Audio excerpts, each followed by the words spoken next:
하시니. 요한복음 5장 8절 말씀. 아멘. 영아나 우리 맨날 하고 나면 오늘 할 수 있겠나? 이게 한 번만. 오늘은 네가 하고 나면 이제 그 다음에 이제 다른 사람 넘길게.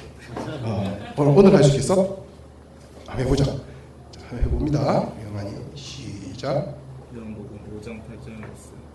예수께서가 이르시되 일어나 네 자리를 들고 걸어가라 하시니. 요한복음 5장 8절. 오, 와, 유리가 박수 쳐주고 있어요. 네, 이제 영아니는 시키지 않겠습니다. 한번 했기 때문에. 영아니 대단해요. 자, 아들 감사합니다. 우리 예수께서 이르시되 일어나 네 자리를 들고 걸어가라 하시니. 우리 오늘 요한복음 5장 말씀으로 함께 복음의 회복이라는 주제로 말씀을 나눌 겁니다. 우리 지금 계속해서 복음의 회복이라는 주제로 말씀 나누고 있죠, 그죠? 복음은 내가 복음을 믿으면 반드시 변화가 일어난다. 그게 복음의 능력이에요. 복음을 진짜로 믿으면요, 능력이 나타나요. 그래서 복음이 변화시키지 못하는 사람은 없습니다. 복음을 붙들면 반드시 일어나는 변화가 있다라는 거예요. 그럼 내가 복음을 믿었을 때 무슨 변화가 일어나냐? 쌍꺼풀이 없었는데 쌍꺼풀이 생기냐? 몸이 뚱뚱했는데 살이 빠지냐? 복음을 믿으면 무슨 변화가 일어납니까? 첫 번째, 생명력이 생긴다.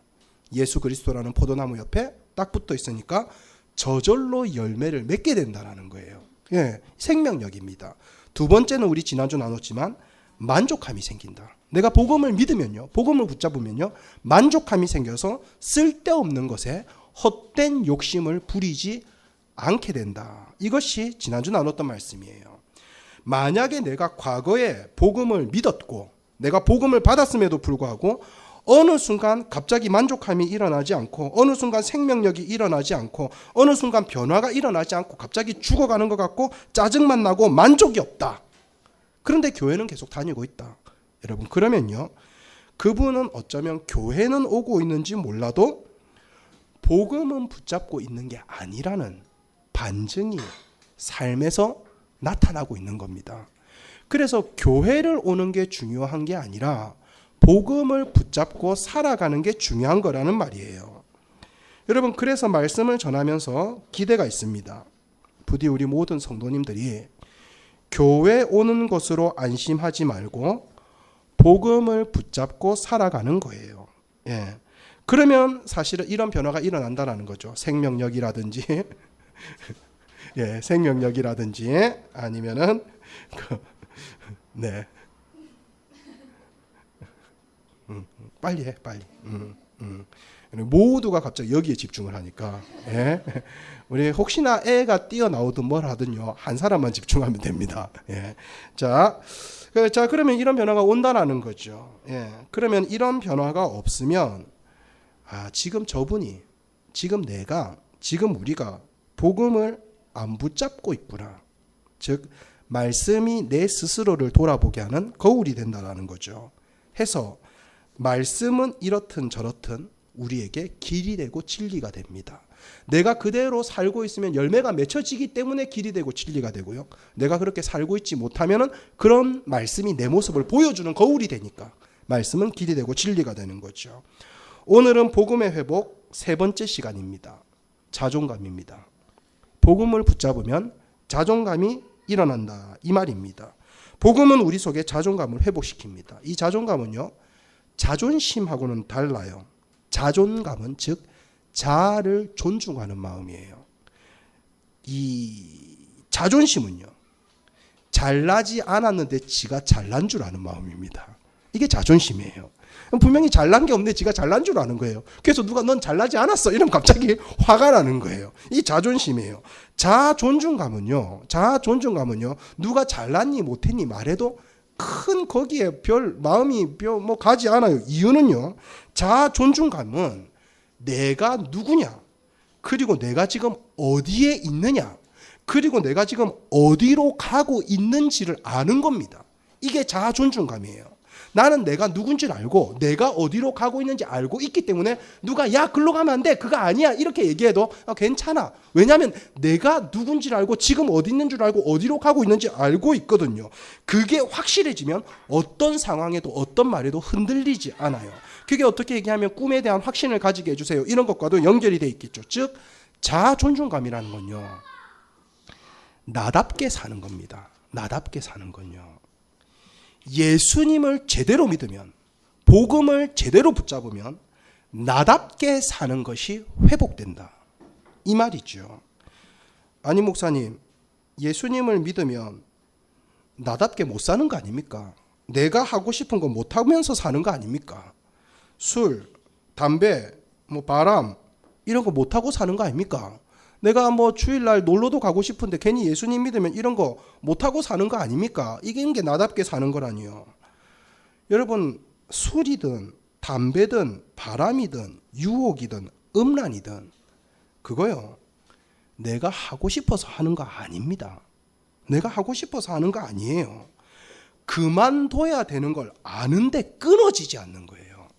진짜로 술이든 담배 하는 사람들이도 딱 잡아놓고 물어보세요. 담배 끊고 싶지 않습니까?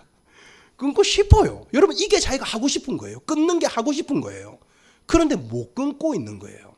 아무나 자꾸 물어보세요. 바람 피우고 싶습니까? 이렇게 해서 아내한테 상처 주고 싶습니까?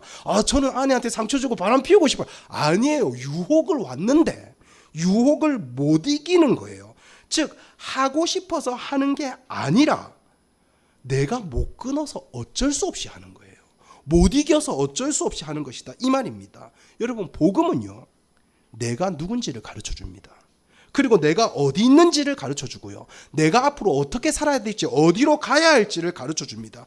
그러니까 이제 그런 유혹이 와도 이길 수 있는 힘을 준다, 이 말입니다. 그리고 실제로 포기했던 사람들의 습관까지 바꾸어냈어요. 그게 사람의 의지의 능력이 아니라 복음의 능력이었다, 이 말입니다. 세상은 날마다 내 자존감을 무너뜨리려고 합니다. 그래서 내가 누군지를 모르게 만들고요, 내가 지금 어디에 있는지 모르게 만들고요, 내가 지금 어디로 가고 있는지를 혼란스럽게 만듭니다. 그러다 보니까 뭐예요? 자존감이 무너지는 거죠. 하지만 복음은 자존감을 세워줍니다. 그래서 오늘은 이런 주제로 말씀을 전합니다. 복음의 회복, 자존감. 예. 오늘 아침에 교회를 왔는데 오늘 물 한번 쏟은 것 같고 너무 둘 다 어수선하다 지금. 지우, 은우. 네. 그래요. 네. 고등학교 때 사실은 이제 오늘 아침에 교회를 왔더니 어떤 친구가 그럽니다. 목사님은 자존감이 언제 좋아요? 목사님은 자존감이 언제 떨어져요? 오늘 아침에 떨어졌어요. 네. 사실은 제가 자존감이 있어 보이는지 없어 보이는지 모르겠지만요, 제가 정확하게 얘기할 수 있는 건 제 중고등학교 때 자존감이 높았던 사람이 아닙니다. 절대로 높았던 사람이 아니에요. 그래서 저는 사실은 고등학교 때요, 사진이 없어요. 중고등학교 때 사진이 없어요. 왜냐하면 사진에 찍힌 내 모습을 보는 게 너무 싫었거든요. 그래서 사진첩에 지금 중고등학교 때 사진이 없어요. 잘 없어요. 네. 제가 고등학교 때 시를 지어서요, 상을 받은 적이 있습니다. 시를 지어서 상을 받았는데, 제가 국어 좋아했다 그랬잖아요. 시 짓고 이런 거 좋아했다 그랬잖아요. 무슨 개교 기념일이라고 100일장 대회가 있었는데 의무적으로 다 적게 만들었어요.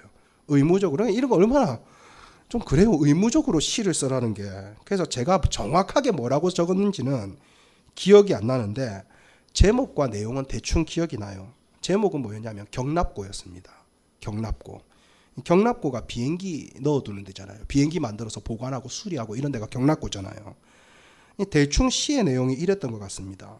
날고 싶은 비행기가 있었다. 하늘을 날게 해준다라는 말에 경납고로 들어왔다. 너는 몸통은 별론데 날개가 좋네. 그리고 내 날개를 떼어갔다. 너는 날개는 별로인데 프로펠러가 좋구나. 프로펠러를 떼어갔다. 너는 프로펠러는 별로지만 바퀴와 몸통이 좋구나. 바퀴와 몸통을 가져갔다. 경납고 문이 열리자 수많은 비행기들 중 좋은 것만 조립받은 한 대의 비행기만 날아갔다. 그리고 나머지는 고철이 되었다. 여기는 용인 경납고. 제가 다니던 학교가 용인 고등학교였거든요. 그래서 결론이 여기는 용인경납고 상 받았어요.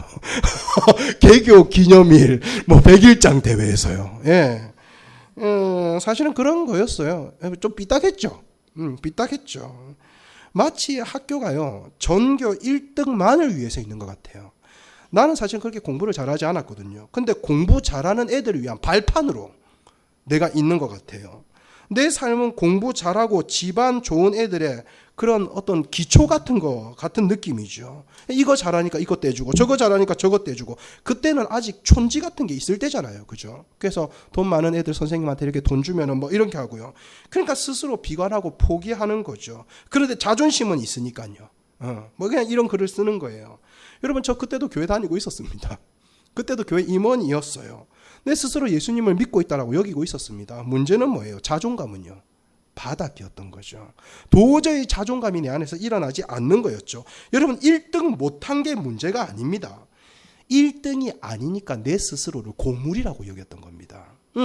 학교에 있으니까요, 사실은 1등이 못마땅한 거 아니에요. 그런데 내가 1등 못했다고 내 스스로를 고물이라고 여긴 겁니다. 내가 왜 존재하고 있는지, 내가 왜 이 학교에 있는지, 내 인생이 어디로 가고 있는지, 또 어디로 가야 할지를 몰랐던 거죠.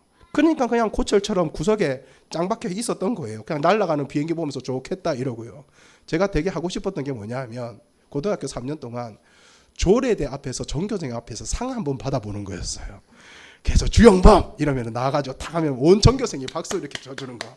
3년 내내 밑에서 박수만 쳤습니다. 예, 그런 거 한번 해보고 싶어요. 제가 상 받는데 내가 왜 굳이 운동장에 나와가지고 박수 치고 있어야 돼? 이러고 있었던 거죠. 가끔씩 불려 나간 적은 있어요. 줄 똑바로 못 썼다고.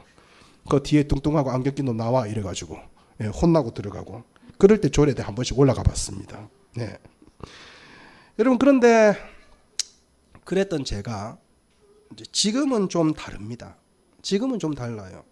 여전히 내가 왜 이 교회에 있는지, 그리고 이 교회가 내가 어디로 가야 할지, 또 어디로 가는 게 맞는지는 지금도 묻고 있는 중이에요.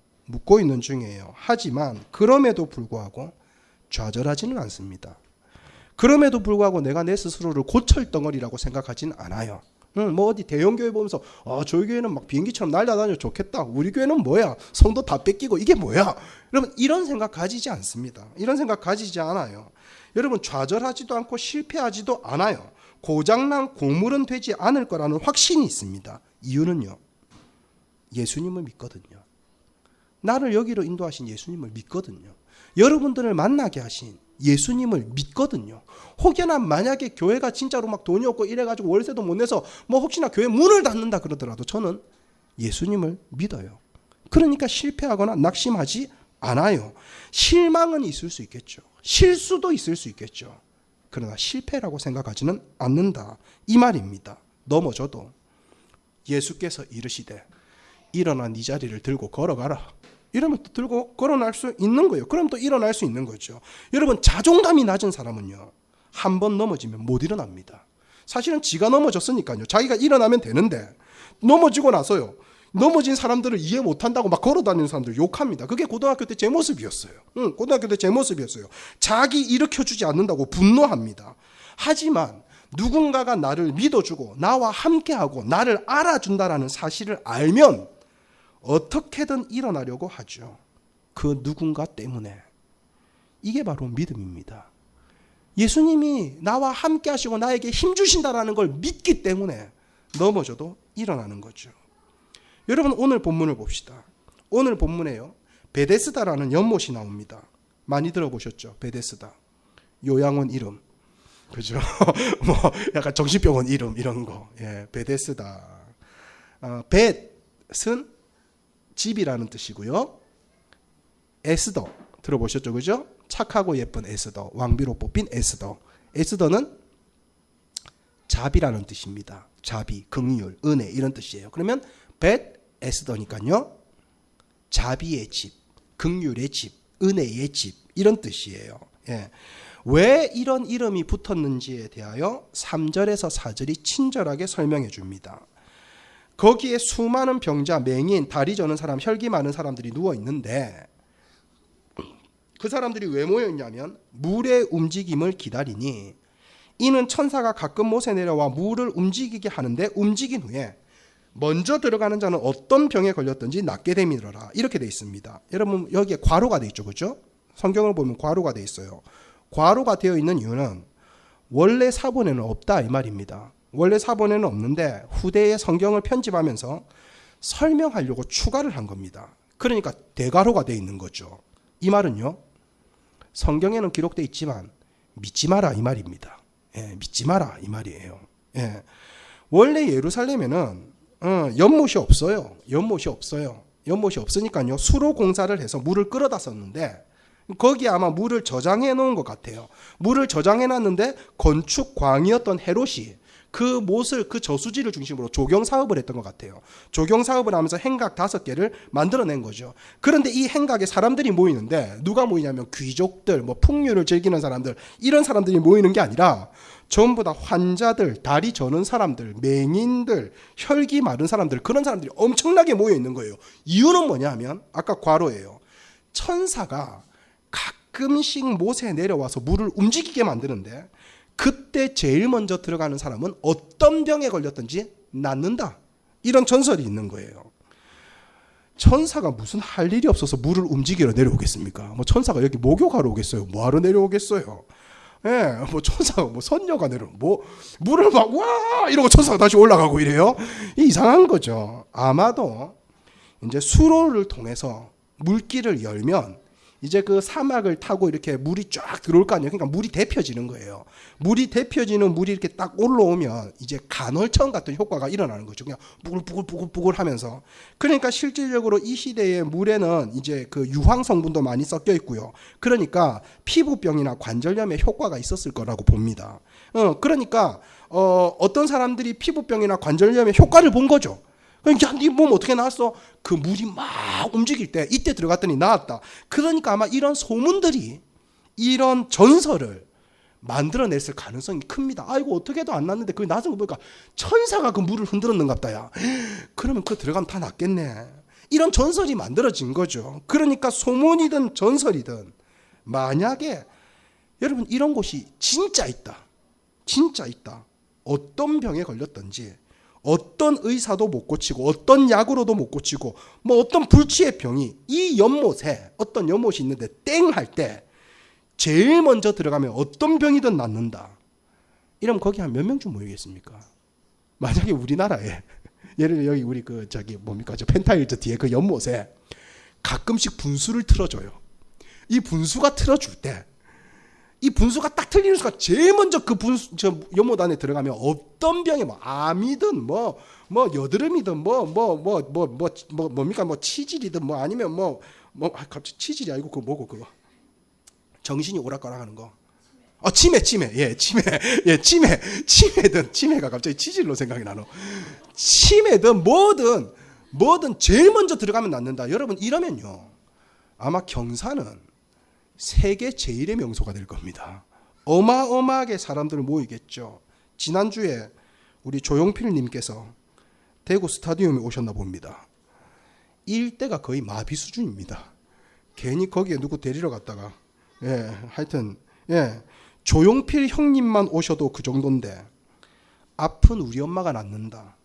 아픈 내 허리가 낫는다. 내 모든 호르몬이 정상으로 돌아오고 피부병이 사라지고 암세포가 사라진다. 이러면 거기 몇 명쯤 모일까요? 아마 어마어마했을 겁니다. 그런데 낫는데 조건이 있어요. 조건이 뭐냐면 제일 먼저 들어간 사람만 낫는 거예요. 제일 먼저. 여러분 거기에 38년 된 병자가 있습니다.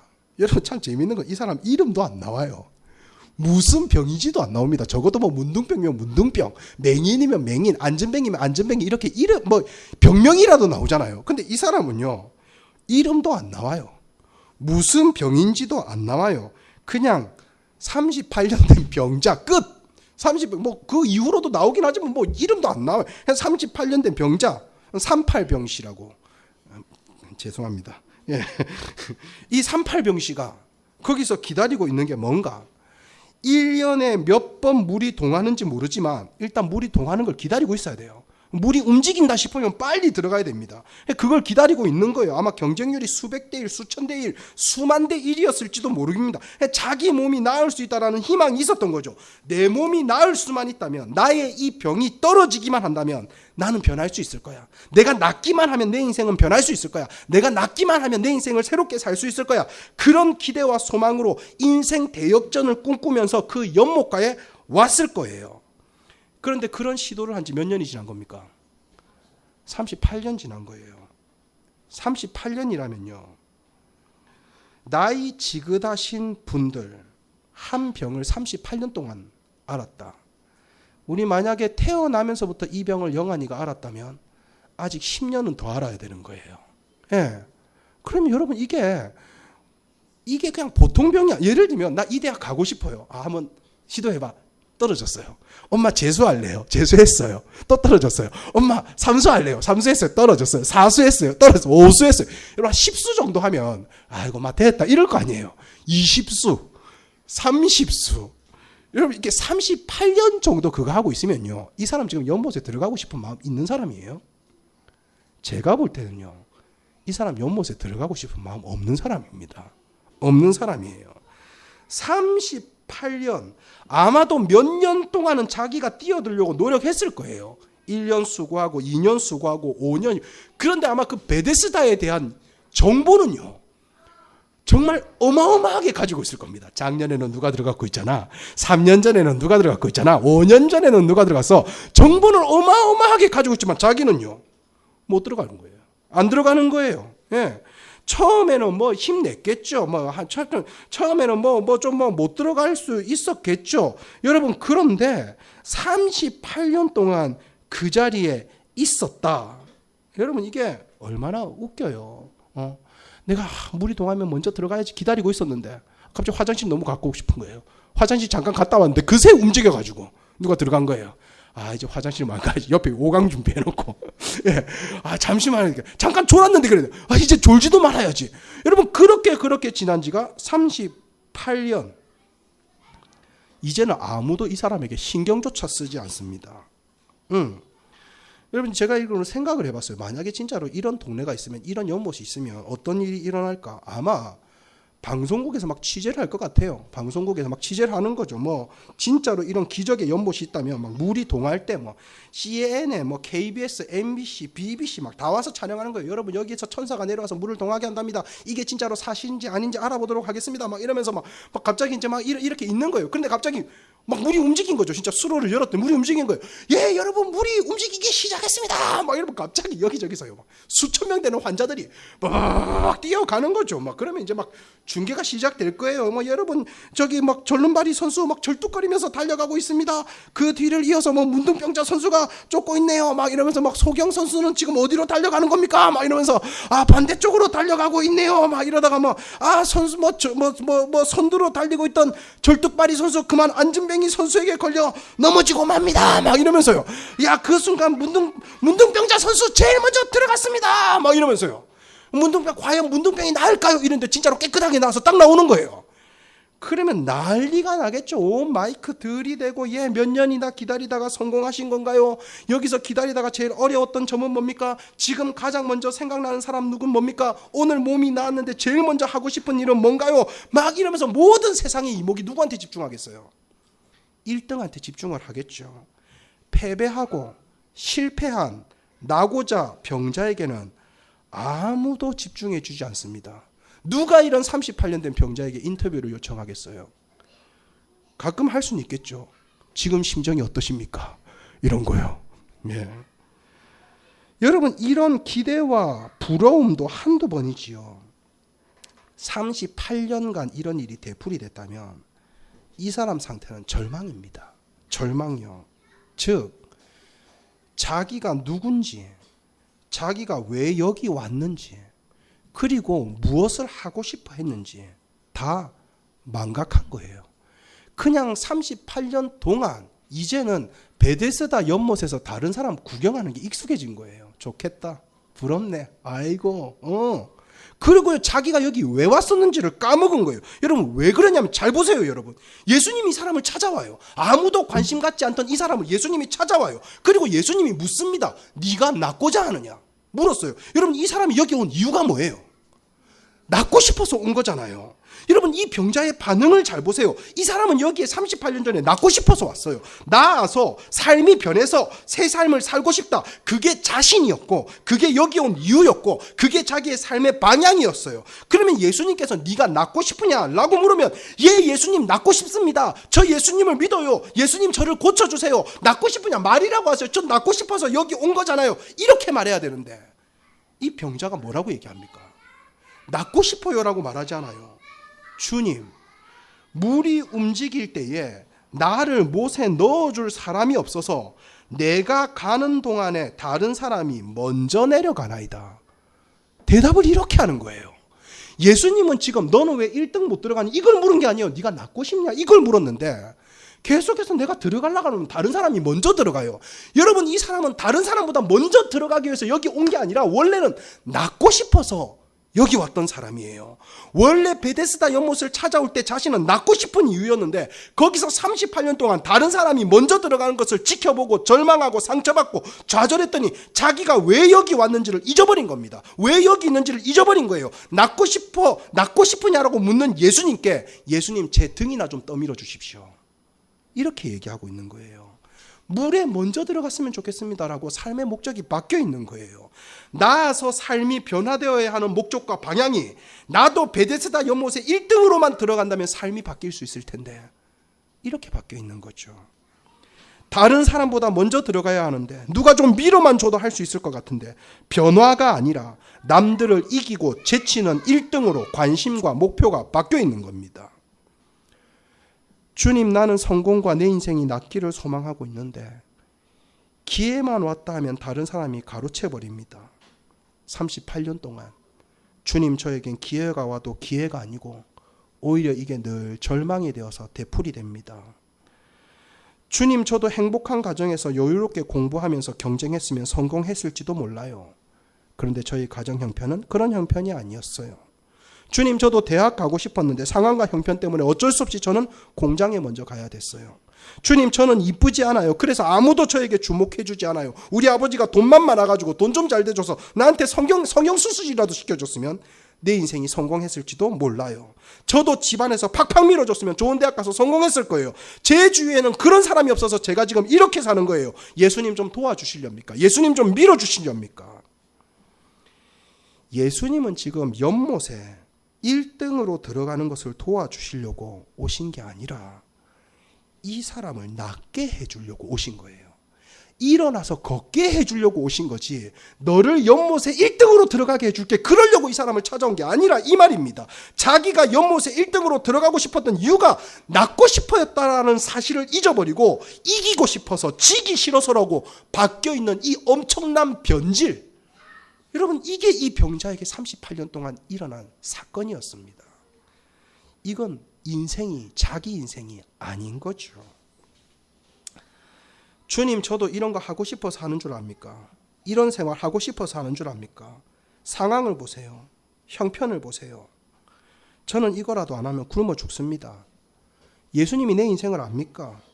38년 동안 응어리지고 무시당하고 아무도 신경 써주지 않고 사랑해주지도 않고 기대도 해주지 않고 관심도 기울여주지 않고 이용만 하려고 하는 사람들 틈속에 밑바닥 같은 삶을 살아가는 제 인생을 압니까? 처음에는 가족들이 그나마 좀 밀어주려고 했어요. 처음에는 친척들이 와서 날 던져주려고 했어요. 38년쯤 지나니까 가족들도 저를 포기합디다. 이젠 아무도 내 곁에 있어주지 않아요. 항상 뒤처진 채 나를 위해서 준비된 거라고는 눈꼽만치도 없는 내 인생에 다른 사람이 성공하는 걸 쳐다보기만 하는 내 마음을 예수님은 압니까? 그런데 저한테 낫고 싶으냐? 라고 물으신 겁니까? 그냥 밀어놔 주세요. 여러분 이 사람은요 베데스다 연못에 들어가지 못해서 꼴찌가 아니라 자기 마음의 낙심이 스스로를 꼴찌로 만든 겁니다. 아무도 자기를 모른다라고 여긴 거죠. 그런데 예수님께서 이 베데스다 수천 명, 수만 명의 병자들 중에서 딱 이 사람만 발견하고 이 사람만 고쳐주십니다. 다른 병자가 아니고 이 사람을 딱 찾아내신 거예요. 이 내용은 단순히 기적을 말하고 싶은 내용이 아니라 복음을 말하고 싶은 겁니다. 예수님이 그 사람을 알아봤다 이겁니다. 주님이 이런 인생을 아신다 이 말입니다. 아무도 모를 것 같은 이 고통을 아신다. 자존감이 떨어진 이 인생을 아신다 이 말입니다. 왜냐하면 주님이 꼴찌 중에 꼴찌 같은 삶을 사셨거든요. 예수님은 절대로 1등의 삶을 살아보신 적이 없거든요. 주님이 이 땅을 오셨을 때 이 땅에 예수님을 위해서 준비된 게 뭐가 있었습니까? 예수님을 위해서 준비된 집이 있었습니까? 가족도 있습니까? 뭐가 있었습니까? 아무것도 없었어요. 이 땅에 오셔서 태어나셔야 하는데 방들은 꽉꽉 차 있고 모두 자기 자리를 채운 채 아무도 예수님의 탄생에 주목해 주지 않았어요. 아무도 그 여관방을 비켜주지도 않았고요. 예수님을 철저히 외면합니다. 예수님을 위해서 준비된 거라고 마구간. 그래도 우리는 병원에서 태어났잖아요. 예수님은 말 밥그릇에 태어났습니다. 여우도 굴이 있고 새도 보금자리가 있는데 나는 머리 둘 곳이 없다. 예수님은 이 땅에 거처가 아무것도 없었어요. 세상에 예수님을 위해서 준비된 거라고는 하나도 없었습니다. 예수님을 위해서 준비된 건 딱 하나 있었죠. 처절한 죽음을 위한 십자가, 그리고 골고다 언덕. 오죽하면 돌아가셔서도 묻힐 무덤이 없어서 남의 무덤을 3일 동안 빌려서 사용해야 했던, 거지로 본다면 땅거지 같은 그런 삶. 아무도 그 무엇도 예수님을 위해서 준비된 거라고는 없는, 제자들도 다 배신해서 떠나가고 홀로 그 길을 가셨죠. 그래서 예수님은 누구보다 잘 아십니다. 자존감이 바닥처럼 떨어진 사람의 마음을요. 예수님이 굳이 38년 된 병자를 찾아낸 이유는 그렇습니다. 그 베데스다 연못가의 수많은 병자 중에 자존감이 가장 떨어져 있는 사람이 이 사람이었던 거예요. 그리고 예수님이 알아본 거죠. 꼴찌의 마음은 꼴찌가 제일 잘 알거든요. 예, 제일 잘 알거든요. 전교 1등이 꼴찌 가르쳐 보십시오. 이해 못합니다. 근데 전교 꼴찌 앞잡이가요, 꼴찌 가르치면 꼴찌가 신기해합니다. 우와, 니 이런 거 어떻게 아는데? 막 이러면서요. 신기해합니다. 마음을 알거든요. 꼴찌가 꼴찌를 알아보는 겁니다. 알아보고 수많은 사람 중에 발견해서 찾아가는 겁니다. 그리고 묻습니다. 네가 진짜 원하는 게 낫는 거냐, 성공하는 거냐? 라고 물은 거예요. 원래는 낫고 싶었던 사람이 이제는 1등 하고 싶은 사람으로 변질되어 있는 겁니다. 그래서 예수님이 고쳐주는 거예요. 일어나 네 자리를 들고 걸어가라. 니는 38년 동안 여기 축 치고 앉아있으라고 내가 만들어 놓은 인생이 아니야. 일어나 네 자리를 들고 걸어가. 뭐 다른 사람이 밀어주니 안 하니 뭐 탓하고 막 어쩌고 저쩌고 이런저런 이유 핑계 대지 말고, 먼저 들어간 사람 보고 부러워하고 욕하고 이러지 말고, 이제는 일어나서 네 자리를 들고 네가 가야 될 길을 가. 그리고 38년 된 그 베데스다 연못에서 일어나서 자기 자리를 들고 일어나 걸어간 거예요. 여러분, 이게 사실은 이 병자가 원했던 거잖아요. 처음 여기 와서 이 자리를 펼 때 나는 언젠가 나와서 이 자리를 들고 다시 걸어서 돌아가야지. 이게 여기 왔던 진짜 이유고 진짜 목적이었잖아요. 그런데 베데스다 1등으로 못 들어가도 낫기만 하면 언제든 돌아가면 되는 거였습니다. 그런데 어느 순간부터 목적이 베데스다 1등으로 바뀌어버린 거예요. 1등만 기억하는 더러운 세상, 그렇게 신세한탄을 하는 인생으로 변질되어 있었던 거죠. 마치 경납고 비행기처럼 누가 나를 날게 해줄까? 언제 나는 날 수 있을까? 그러다가 보잉 747 비행기 보고, 대통령이 타는 에어포스 원 이런 거 보고, 와, 저 비행기 좋겠다, 저 비행기 좋겠다 이러고 있는데 누가 나한테 와서 너도 날고 싶냐? 라고 물어보면, 저는 보잉 747도 아닌데 어떻게 날아요? 보잉 747 날개라도 저한테 붙여줬으면 좋겠어요. 이렇게 말하고 있는 거예요. 너도 날고 싶냐라고 물으면, 예, 날고 싶어요. 저도 비행기인데 좀 날아보고 싶어요. 이렇게 말하면 되는 물인데요. 누군가 나한테 날개 해줄까라고 물으면, 예, 날개 해주세요 라고 말하면 되는 건데, 저는 프로펠러가 별로여서요, 저 사람 정도 되는 프로펠러나 날개가 있었으면 좋겠어요. 그러면 경납고에는 왜 들어온 거예요? 날고 싶잖아요. 날고 싶어서 들어온 거잖아요. 네 날개를 펴고 날아가라. 그런 예수님의 음성이 들리면요, 날아서 가는 겁니다.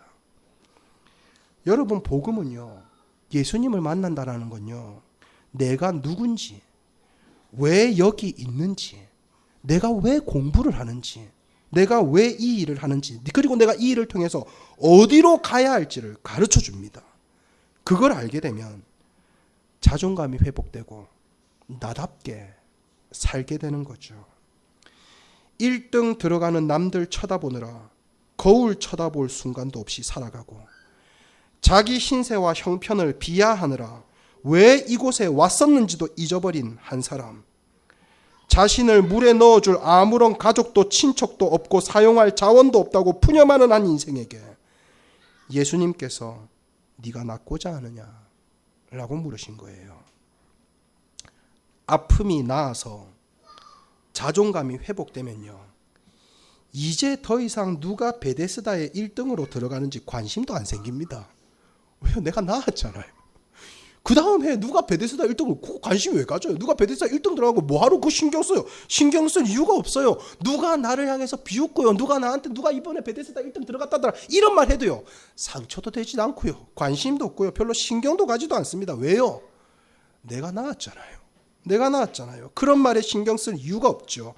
나았는데 낫고 싶어서 베데스다 들어가려고 했던 거잖아요. 낫고 싶다는 마음으로 찾아왔다가 이기고 싶다라는 마음으로 바꾸어 버리는 경쟁사회라는 베데스다를 우리는 지금 살아가고 있습니다. 여러분, 우리는 왜 이 사회를 살아가는 걸까요? 이기고 싶어서 사는 걸까? 낫고 싶어서 사는 걸까?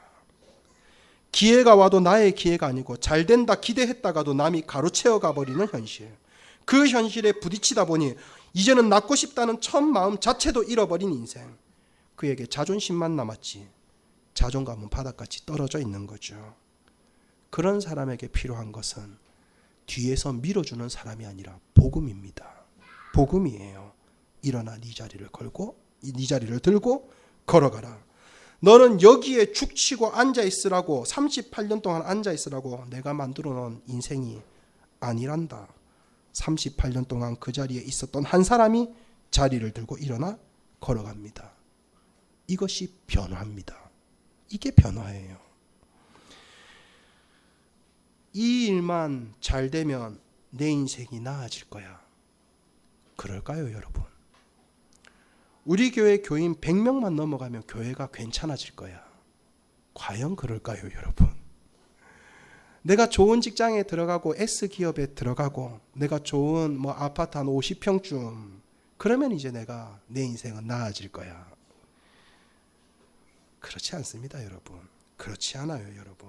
내가 저 대학만 들어가면 인생이 펴겠지, 그렇게 생각했건만 진정 그의 인생이 변하게 되는 것은 베데스다라는 성공의 상징물이 아니라 밑바닥 같은 삶을 찾아와서 발견하시고 말을 걸어주시고 질문해 주시고 내 본질을 찾게 해주시는, 너 낫고 싶지? 라고 물어주시는, 이제 네 자리를 들고 내가 원하는 삶으로 일어나 갔으면 좋겠어. 세상의 가치가 아닌 복음의 가치로 자존감을 회복하는 은혜나무교회 성도님 되시기를 주님의 이름으로 축복합니다. 아멘. 찬양합시다.